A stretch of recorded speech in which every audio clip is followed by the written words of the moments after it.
Why is prioritizing and understanding women's sexuality important? Welcome to the Therapy Brothers podcast. I'm Brannon. I'm Tyler. We're brothers, We're therapists. and we know recovery. Bring your stories, your questions, your successes with real recovery.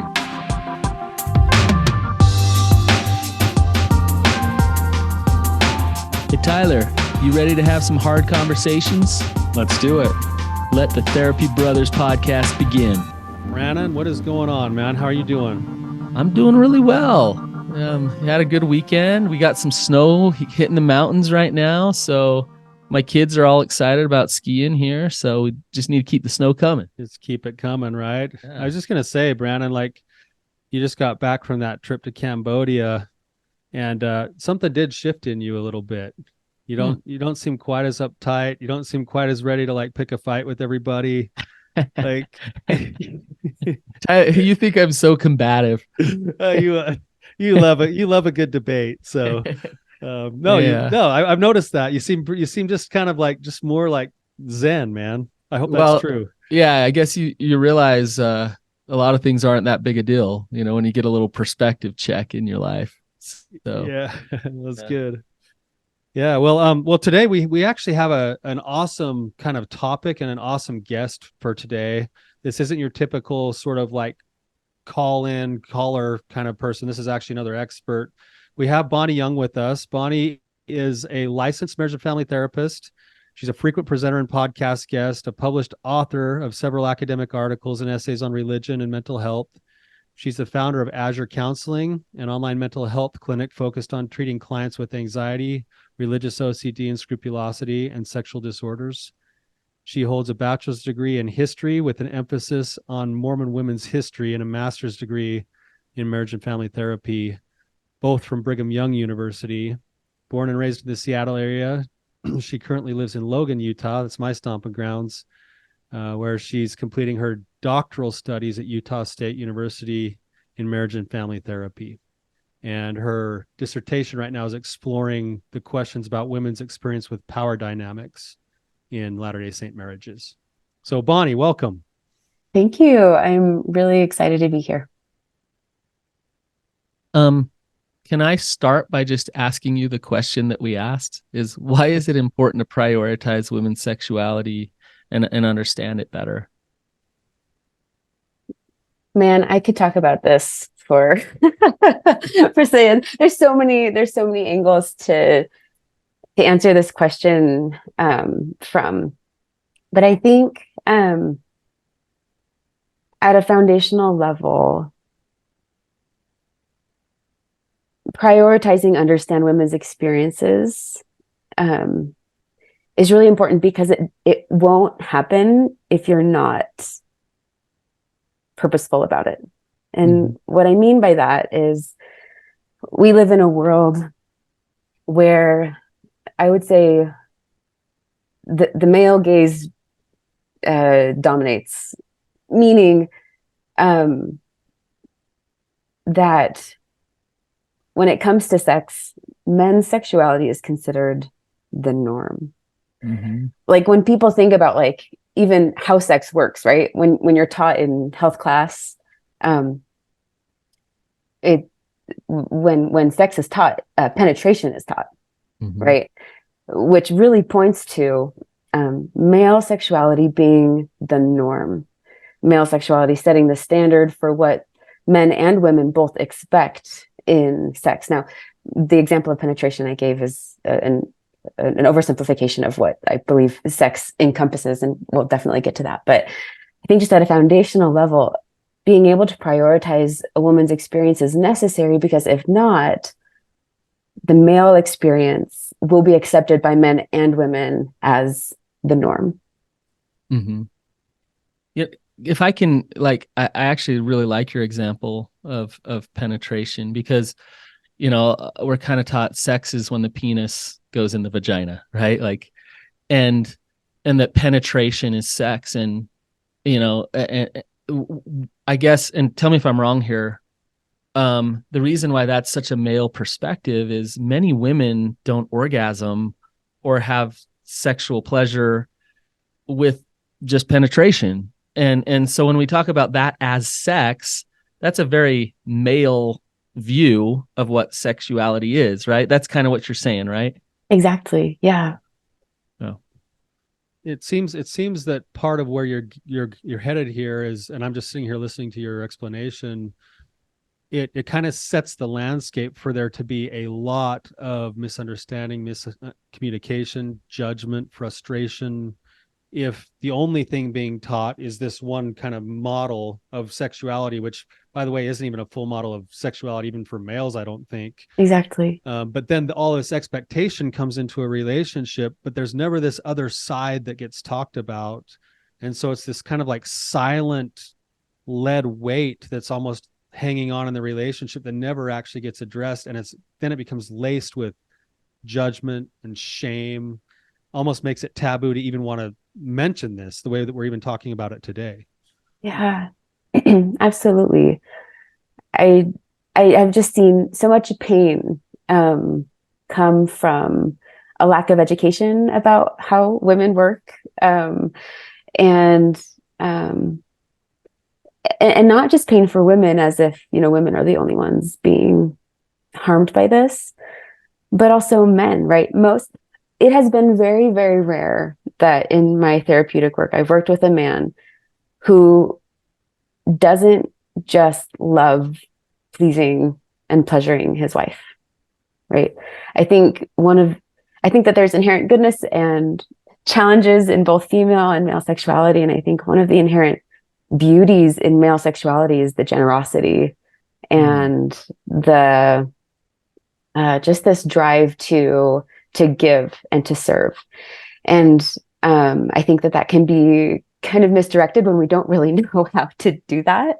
And when a woman doesn't feel like she has the knowledge or the permission to help him in that. I want to come back to what you're saying, Bonnie, because I think it's really, really cool what you said and really important. But it is pretty crazy. Like it's pretty asinine to say something like, hey, sex is for the man, and you better provide for his needs. But it's like, as I say something like that, really in the way I've been kind of taught, and it's not that crazy, because it's been embedded in us that sex is a male thing. Sex is for his pleasure, and if she orgasms or whatever, we work toward that, great. But like, his needs need to get met first and foremost. Which this whole belief that it's such a male thing, that's what you're both saying, is it leads to what's wrong with you as a woman if you're a sexual being. What's wrong with you if you explore things or want sex or whatever? Like I haven't been able to organize a sex addiction group for women because it's too shameful. Not enough women will come forward and say, I have this, I deal with this, because they don't want to own that that's a man's thing. Like, I'm embarrassed that I even have this, right?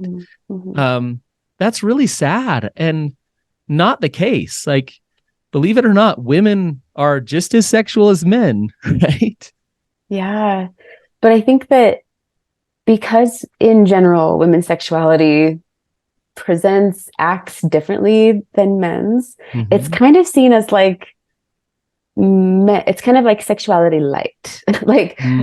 I think that the world that we live in assumes that healthy, normal sexuality looks like how it appears in men, which is, having more, and this isn't, again, these are oversimplifications, and there's people who definitely don't fit in these boxes, but, that sex is spontaneous, that arousal should happen quickly, that orgasm should always happen, that there's this sequence, and that sex is happening frequently, right? And so for so many women who don't fit that model, which was actually developed so as a little aside, sexuality research is still definitely an emerging field, but this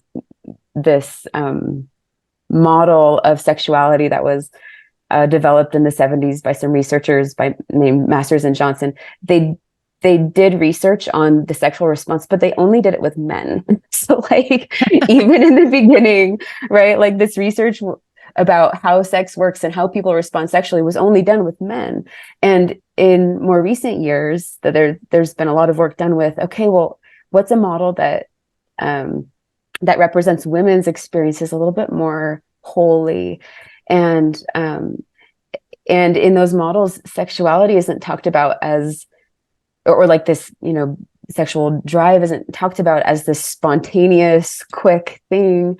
For most women, again, gross oversimplification, sex is a little bit more responsive, that there's responsive desire, that there's a lot of choice in desire. And I think because that's not, we don't talk about that collectively as normal, right? That's normally seen as like, actually, there must be something wrong with her if she's not desiring sex. And then, right, so then what you mentioned, Brannon, about, women having shame, right? There's shame about being sexual at all, but then there's shame that, man, there must be something wrong with me that I'm not desiring this like my both husband. Either way. Exactly. Yeah.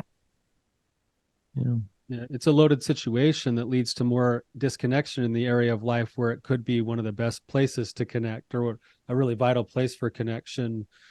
And I'm wondering what your thoughts are on this. I'm just thinking as you're talking, like if we were to take sex out of the equation for a second, as it relates to sexuality in a couple relationship, what are the actual emotional processes and needs that a woman is feeling and experiencing versus what a man is feeling and experiencing? And how did we get our wires so crossed that it seems that both sides of those emotional needs, and I hesitate to even use the word needs, maybe you speak to that too, but like the emotional process never actually is accomplished for a lot of couples when that's what it was designed to be for. Yeah. Ooh, I love what you just said. That was just, because I feel like it hit, like, so in all my therapeutic work, and then also just in my own like philosophical life, like it really matters to me, the purpose. Like, why are we having this conversation at all? Why is this important? Is it because sex is a need in that we have this itch that needs to be scratched, right? I would say that's a immature understanding of what sex can be. And I think Tyler kind of touching on like, what are the emotional needs for women and for men that sex can provide, and that in its most optimal expression does provide. I think it's about this deep belonging and being known and celebration. And I think that when we are not acting with integrity around our sexuality, or even embracing the gifts that are naturally ours as a result of being a man or a woman, I think that, we can kind of bring a fragmented self to that experience, which restricts the ability to meet those, and I would call those needs, this need of being known, this need of being desired, this need of being deeply soulfully connected with another person. Those needs do exist, and I think do matter. I think we can meet those needs in a lot of different ways. I think sex is one of the most beautiful expressions of how to do that. But one challenge I see is when that's not understood, or when sex is seen as only a physical or only an emotional or only a spiritual way to connect. I think by virtue of it not being treated as a multidimensional experience, it can't become that, or it can't be a truly honest experience because of that. Say more, Bonnie, about it being a multidimensional experience, because I think that's really important. And I think for a lot of guys, they just don't get it. They don't like, oh yeah, multidimensional. What do you even mean? Yeah. Like, this is really simple, actually. Well, let me paint a picture, Bonnie, and then you can answer Brandon's question, because I think it goes along with this. Like, I think Brandon and I probably both run into this. Maybe you do with your own practice all the time. Couple comes into the office. We're not meeting each other's needs. He says we need to have sex more, and she's like, I need to feel connected before we can have sex. And then it turns into this complete standoff. Yeah. What he's really wanting is he's wanting to be all that stuff. I love the way you just described it, deeply understood, but he also wants to provide for her. Yeah. So sex isn't really good for him unless she's fully engaged. And she's saying, I can't really fully engage if I'm being told this is a duty and this is I'm a feeling need, forced. and this is like, somehow she has to have the freedom to understand her own processes and not have the judgment coming from him in order for him to get what he wants, in order for her to be open to that experience in a way that she can also feel safe and understood and fully known. Yeah. So anyway, maybe that picture to go along with Brandon's question. Yeah. Okay. So, and I got a little bit lost. I was like loving this. So what's the question again? Well, just to speak more about it being a multidimensional experience, and I think that's true for both men and women. Mm-hmm. I think a lot of times men don't understand that, that they think of penetration, they think of orgasm, they think of, let's get the result, let's make this happen. Linear. Linear, boom, where, like, what does it mean, a multidimensional experience? Yeah. So, I mean, I think that I have a million thoughts. Hold on. My brain is okay. So, little warning for the listeners, I'm pregnant. So this is like pregnancy brain also mixed with just like me being really excited to talk about all these things. And so I'm just gonna like take a little note. That's fine. But so let me talk about a study that was done that I love talking about with anyone who's interested in listening. On optimal sexual experiences. And as an aside, this study was done with, I think, people in the realm of sex therapy. So this study was done with people who are really comfortable talking about sexuality. And also, sex therapists tend to be a little bit more free with with their sexuality. These were not religious folks. So just knowing who the population of this study was, I think matters, who the sample was. So they asked this group, I think it was 40-ish clinicians, sex therapists, tell me about your optimal sexual experiences, like the best sexual experiences that you've had. And what I love about what they found is they found, so it was qualitative research. So they were doing interviews. People were giving really rich descriptions of these experiences. And then afterwards, the research team goes through and tries to find the themes. What are the things that people are saying over and over again? And the themes that emerged, I think there were about 8 or so. And I think orgasm, like in answering the question, what was my optimal sexual experience, or what have been my optimal sexual experiences? Orgasm, I think, was at like number 8, or maybe it was number 9. What was talked about by these people who had extensive sexual histories and probably very, lots of exploration with their sexuality was, what they talked about over and over again was the sense of connection, was the sense of creativity, expansiveness, like this feeling of belonging, this feeling of, and I mean, this might feel a little bit woo-woo to some of the listeners, and I can empathize with that, but like, stay with me here. Like this feeling of being so deeply connected with another person that like the boundary between you and them doesn't exist. That's what they talked about as like being the best, like the optimal expression of their sexuality. Now, if I am listening to this and I'm like, all right, with my kids all day, and I'm like, oh my gosh, that just sounds like so much work. Yeah.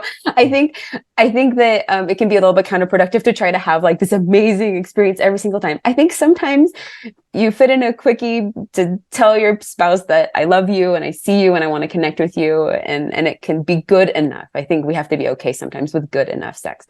But I think it also matters what we're aiming to create in our sexual relationship also really matters. And I think if we're aiming to try to create a place of celebration, of safety, of belonging, of acceptance, of fun and play. I think that really matters versus looking to create a place where once or twice or 3 times, whatever, we check a box because we have a need.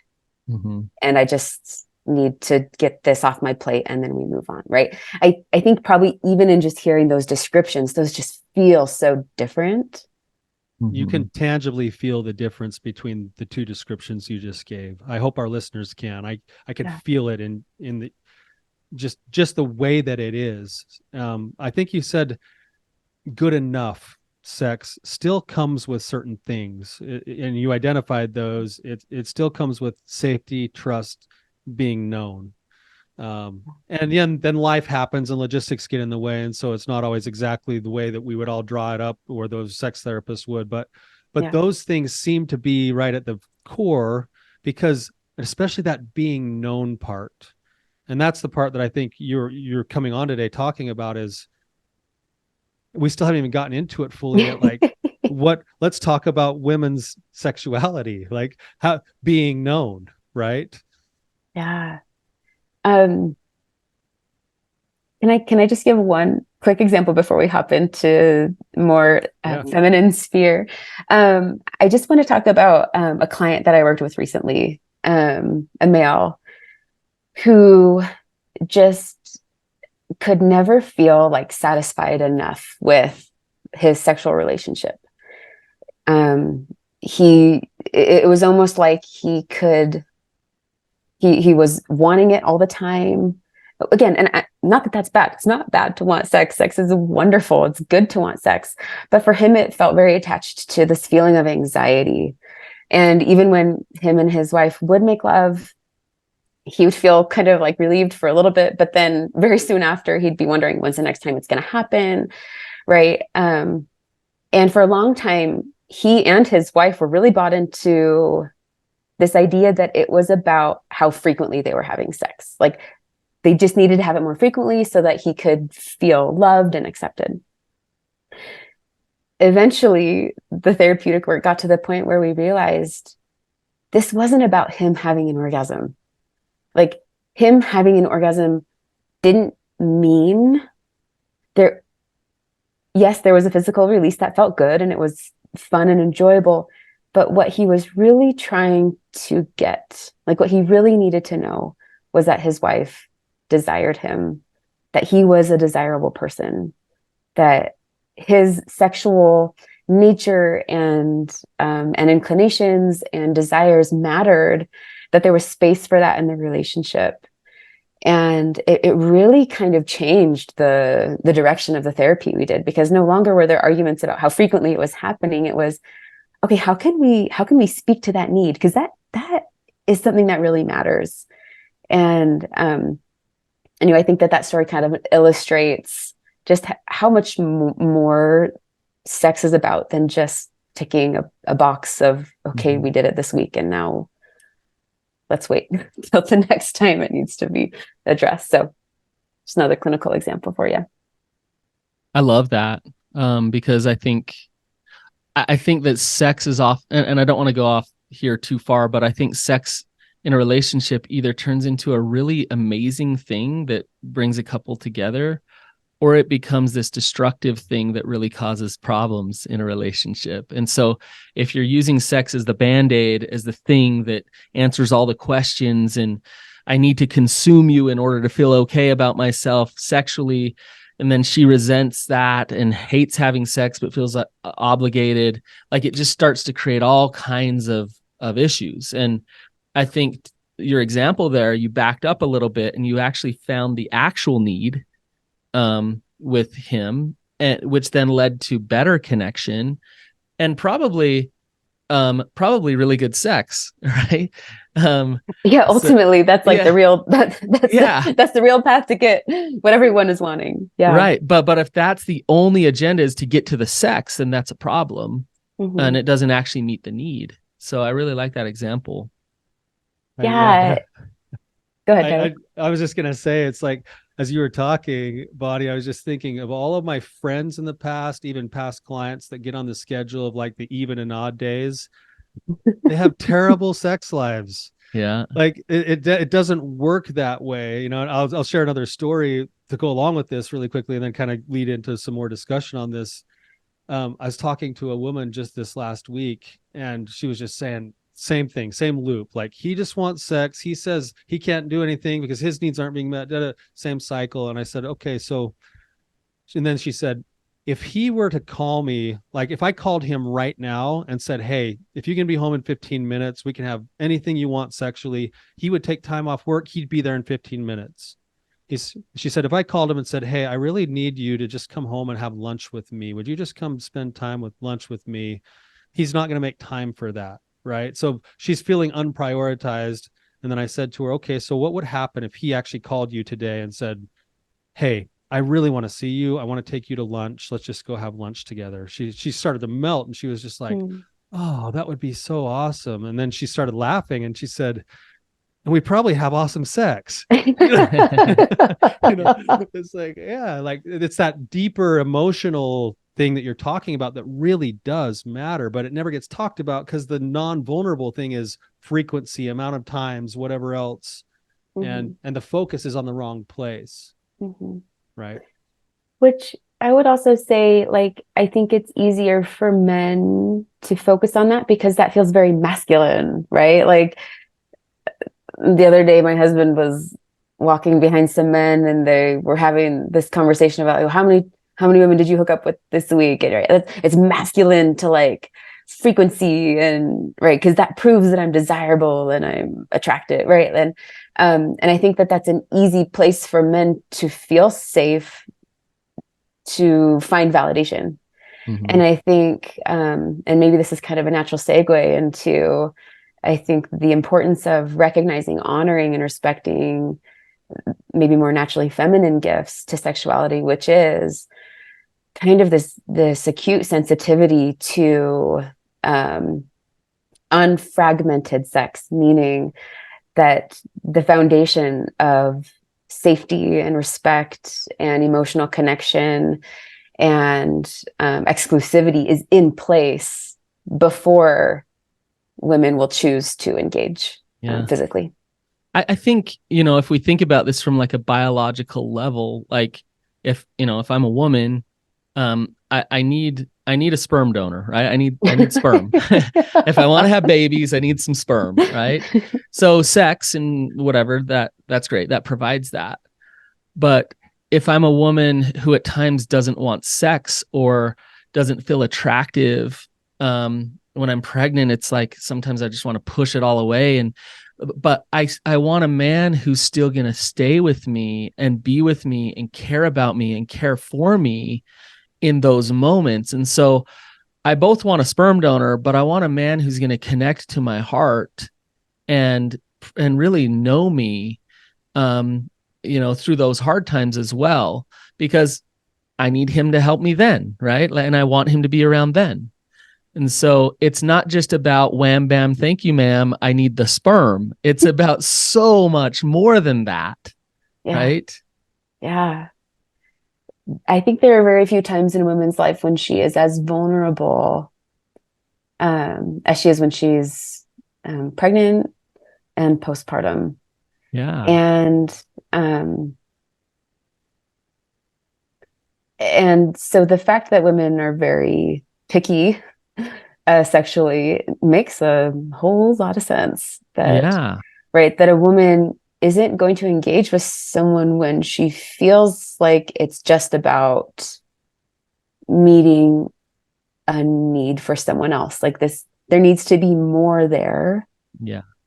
And then I think what at least my clients have found is, like, once that's there, wow, a woman's sexuality can come out in a way that might overwhelm a man, right? He might not be able to handle it because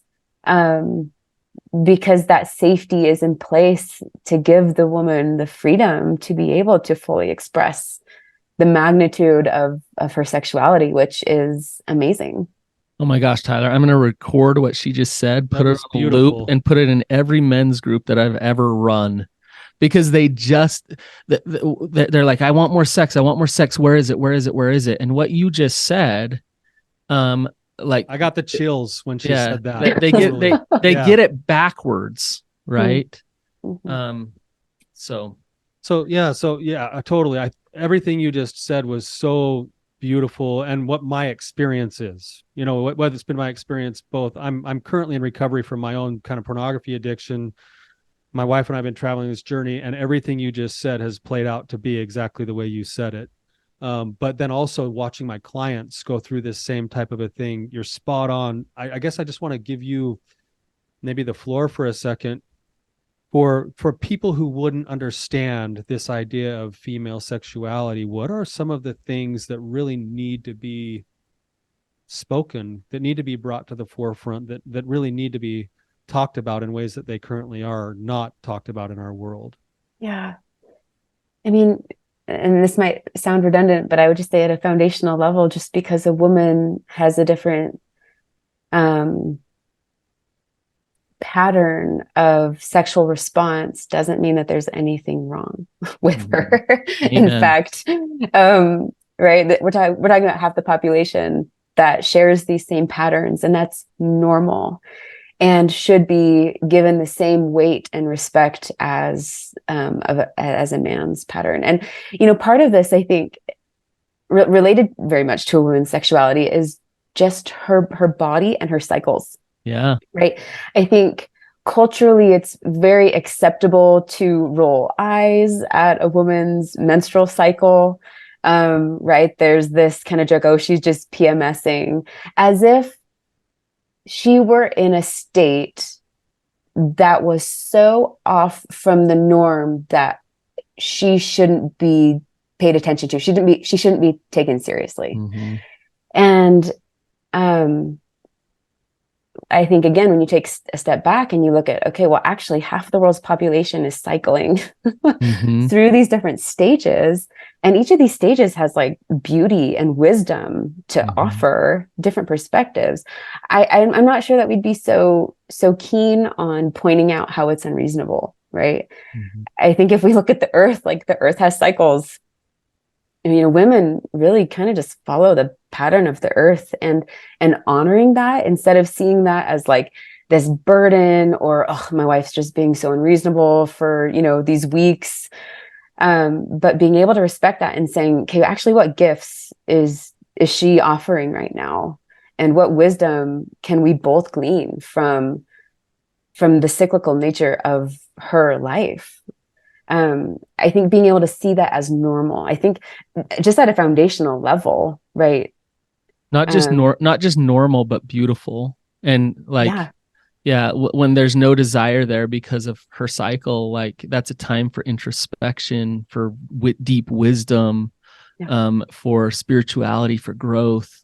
And that's beautiful. And to honor that is amazing. And when it's like, nope, time for sex in the middle of something like that is so disrespectful and not honoring that. So I love that, Bonnie.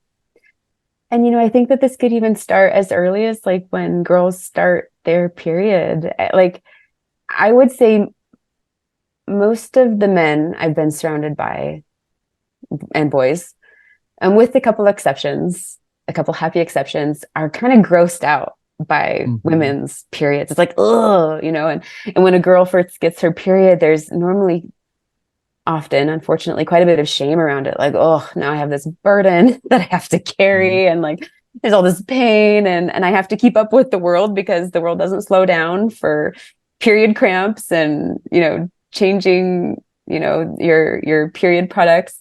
And I think for a man or for a father to be able to celebrate and honor his daughter, not make fun of it. Like, I think a lot of us use humor because we get uncomfortable. Maybe we don't know how to respond. It's like, you have blood coming out of you. I don't know how to respond to this. But to be able to honor that as something that is essential and beautiful, even starting as young as when women start menstruating, I think, right, that's how that feels like it sets an amazing foundation of actually your sexual cycles, your your normal cycling patterns are good and respectful. This isn't an inconvenience. Yes. Right? Your reality matters just as much as mine. And I think just even starting at that foundational level, right? Because what does that look like in marriage, right? Mm-hmm. Instead of a husband saying, "Oh, dang it," like, and I know different couples have different sex practices around menstruation, and some couples will still have sex during the bleeding, and some are like, "Oh, I don't want to get even close to that. Like, don't touch me," right? And I don't think that there's a right or wrong way. It's definitely up to the couple, but how that looks like translated to marriage is, "Oh, I respect that you're going through something a little bit different right now, and how can I support you? And I want you to be comfortable, and your comfort matters." Versus, "Oh man, dang it, I can't get what I want from you right now because you're unavailable." One is done with reverence and honor, and the other one is done with consumption, I think, is what you're describing. And yeah, I was thinking of a client I had several years ago. She was telling me about, she had a bunch of sisters, and she said that there was a kind of a tradition in her home that every time like when she did, and then when her sisters did, systematically, when they actually started having their period, their dad would take them out on a date, and then he'd give them a silver necklace and basically initiate them into their womanhood and help them understand how beautiful it was that they were stepping further into the process of possible creation and everything else. And I just thought, man, like, how different would this be in a relationship if a man understood that that's what was going on rather than the consumption that he's looking to take. And how much more open would that relationship become for not only her, but for him in a marriage, right? She's now being seen and treated with reverence and respect and being cherished and chosen. And the natural part of her femininity is then going to want to open up and to give because she feels safe and seen. And man, we get that wrong all the time. So that's beautiful. I mean, it just starts at such a young age in our culture where we just start making fun of it, or it's a burden, or, I'm curious, Bonnie. So I'm thinking of my own daughter. I have a 15-year-old daughter. So one thing that you're mentioning is just from the get-go, like honoring who she is as a woman and her cycle. What else, like if you were to teach a, adolescent girl about her sexuality, what else is important to teach? Let me, before you answer, Bonnie, let me just that's a perfect segue, Brannon, into, for anyone who's actually interested, there's a much longer version of the answer here with Bonnie. You actually have a book that you've written that I think would address a lot of these things, called Sex Educated. And it's letters from a Latter-day Saint therapist to her younger self, which is where you've actually written letters back to your version of a young girl up through the teenage girl, right? Yeah. So, okay. Sorry. I just want to throw that in there because I think you've answered. Hey, thanks. There's going to be a whole bunch of other answers. Well, I'll tell you what, I can give verbally. I'm ordering that today for my 15-year-old daughter. So, well, good. Yeah. I've gotten a lot of feedback, not only from women, but from men, fathers of daughters, that have said, "Wow, this, like, I just didn't know," or I didn't really understand. And they felt a little bit better equipped to relate and teach their daughters. I would say, another really important thing, Brannon, in response to your question is,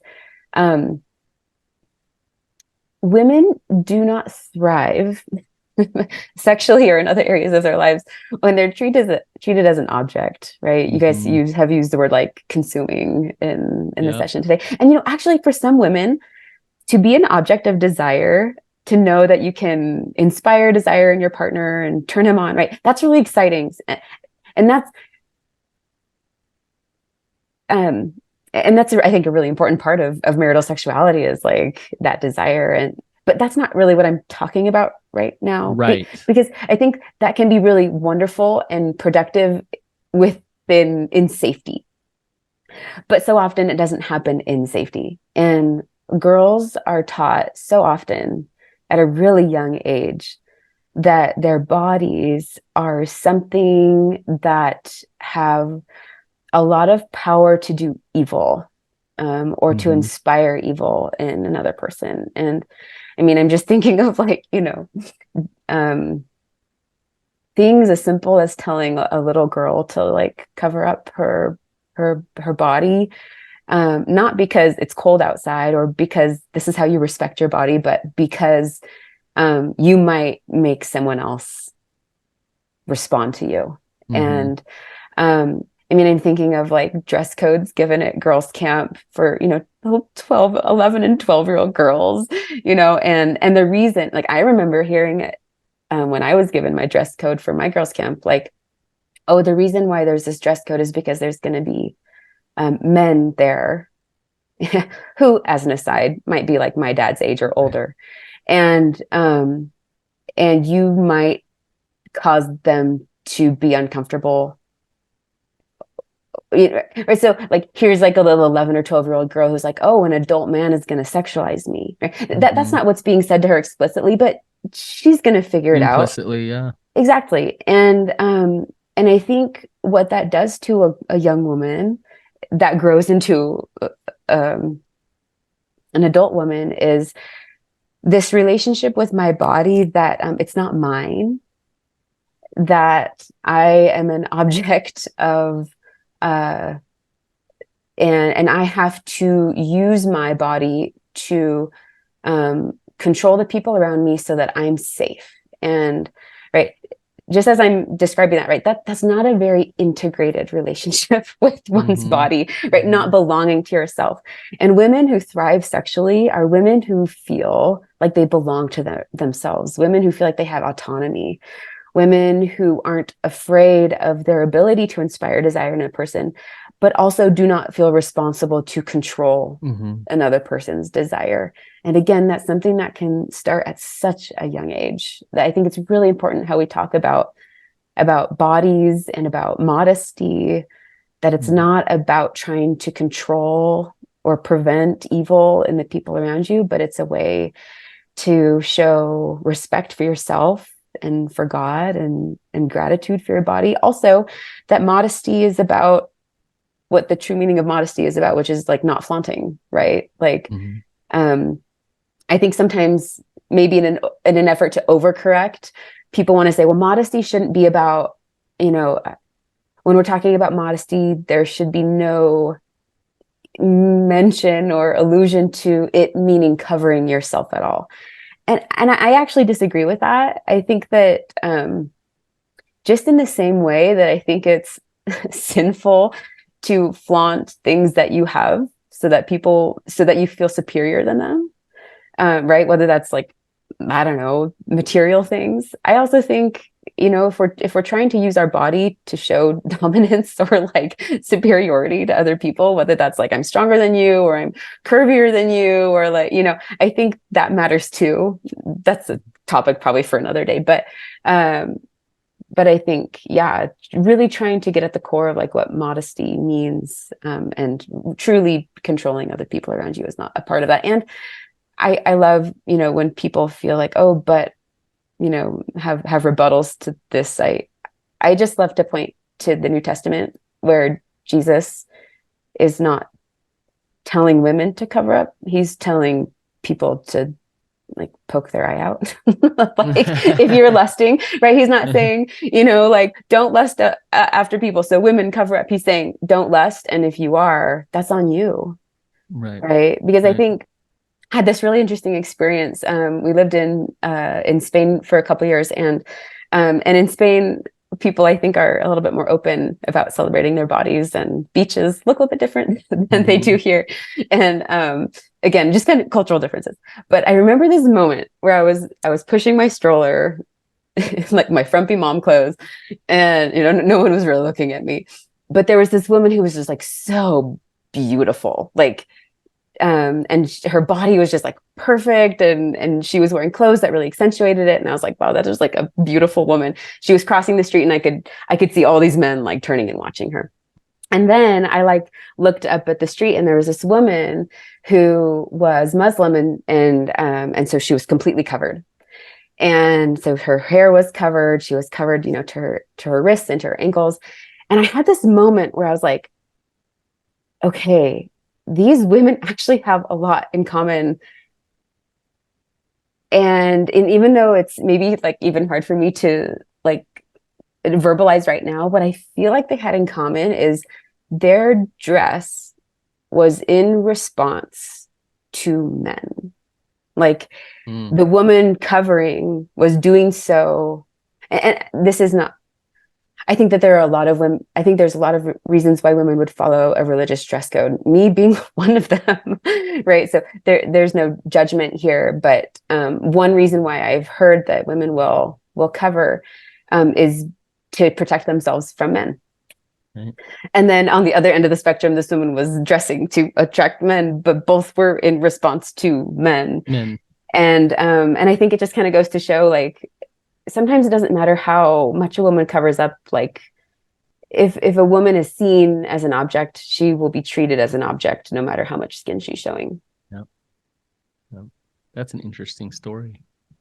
That's a really interesting story. And I love the thought that you said about modesty, like taking the judgment about you being beautiful out of it. And it's more about, what am I doing with whatever those things are? If I happen to have a certain level of beauty, am I doing it to be better than? That's actually the issue that's going to disconnect me from people, rather than, oh, there she is, like flaunt, you know, like whatever else. So I really like the way that you kind of pulled that in, and it's something that's going to get my brain chewing for quite a while.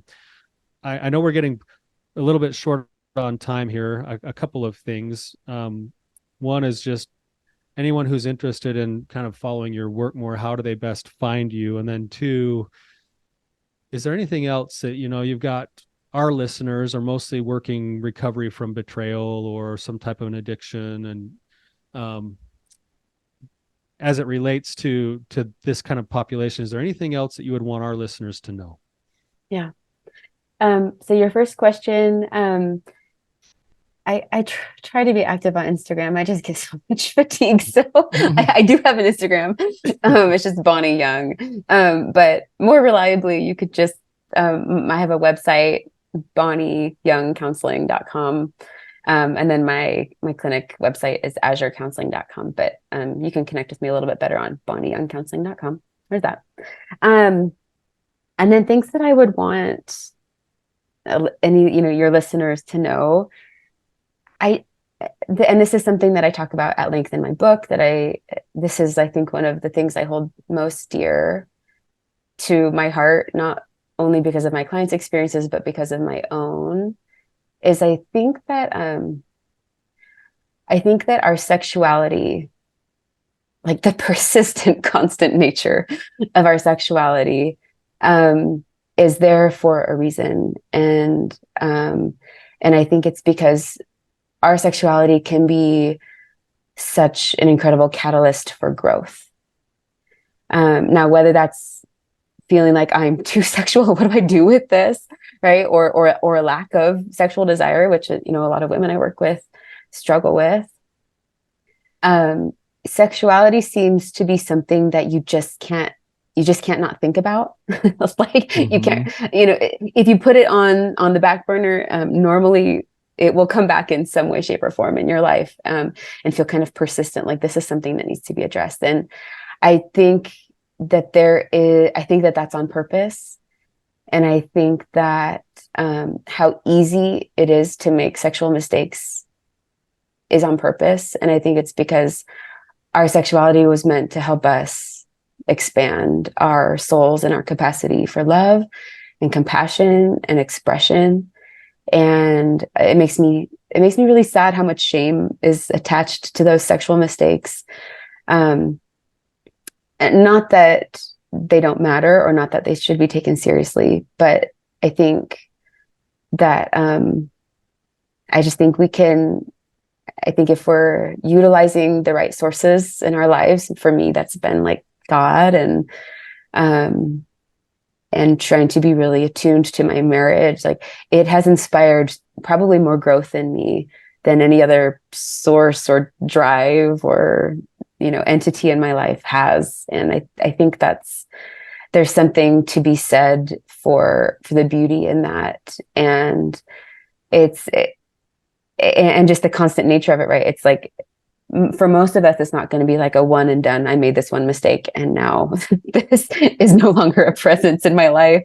And I think that's on purpose. I think God intended us to use this to become the best versions of ourselves that we can be, which includes a version of ourselves that is forgiving and compassionate, has a soft and open heart, can extend grace to ourselves and to others. Amen. Sexuality is of God, even women's sexuality. So, Bonnie, thank you for coming on today. Really appreciate the work that you're doing. Keep it up. Good luck with your pregnancy. Thank you. Hope everything goes good with that, and really, really grateful for what you're doing. So thank you. Thanks for having me on.